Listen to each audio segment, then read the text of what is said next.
Rebel against defeat, men first, chasing excellence, masculinity. Is it safe? Is it smart to cohabitate with a woman in today's modern world? I was watching Greg Adams and Donovan Sharp today. They were discussing this.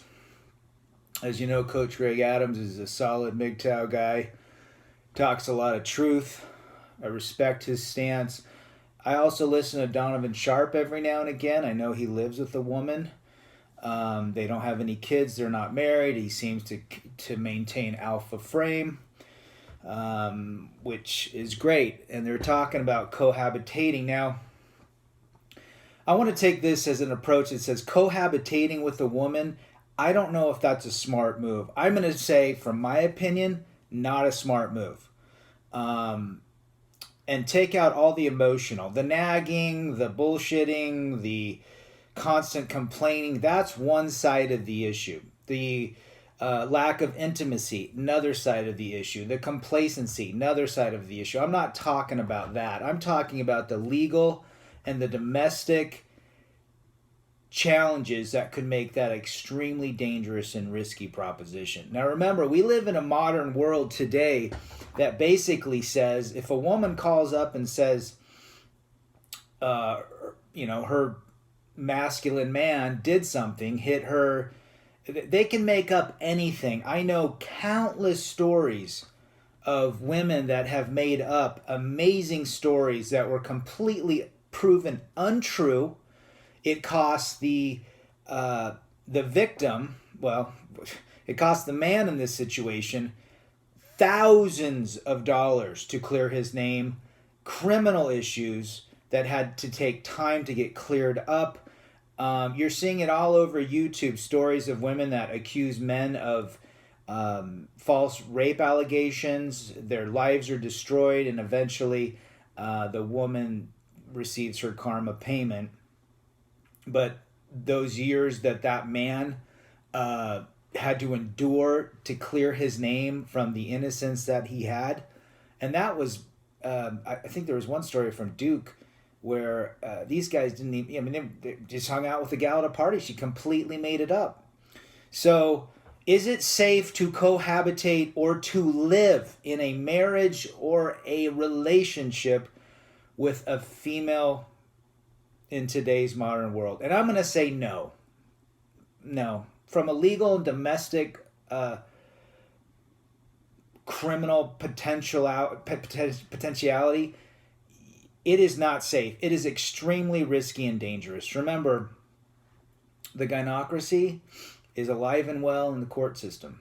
The gynocracy is alive and well in the law enforcement. I know that in Oregon, and I don't live in Oregon, but if you make a call to the authorities, one of you is hauled away in the back of a squad car. That's the law. One of you has to go away, and then they resolve it through court. Other states are different. But if you are even thinking of cohabitating, I don't care if you have kids or not. I don't care if money is not an issue. I'm only talking from a legal and domestic piece of the puzzle. One call could destroy you.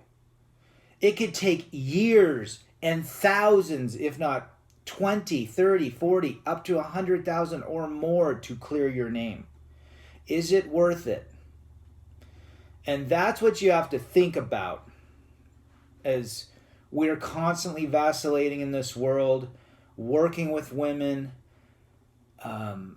enjoying women. We love women. We don't like feminism. But however, feminism is infiltrating women of all races, backgrounds, you name it. It doesn't matter anymore. Feminism is no respecter of women. It'll choose whoever jumps on the bandwagon. So right now you might have a submissive, docile woman, but that could change next week when she listens to an Oprah podcast or watches somebody else, a friend, go through it. So that's my thought today. I think it's dangerous. I think it's risky for a man in today's world to cohabitate with a woman. And I'm back to Donovan Sharp. Seems like a nice guy. He's got some different ideas when it comes to relationships. I side more with Coach Greg Adams, but I can appreciate different viewpoints. I don't agree with everything, but I tell you what, this guy that has no idea what it's like to have a false allegation on him. And it doesn't matter if he's married or has kids. Be very, very careful when this is happening, because we live in a world that is so lawsuit hungry and thirsty that women will turn that bitch switch on and want to destroy the man if she does not get her way. And so that's the reality that we live in. Stay strong, my brothers. Men first, rebel against defeat.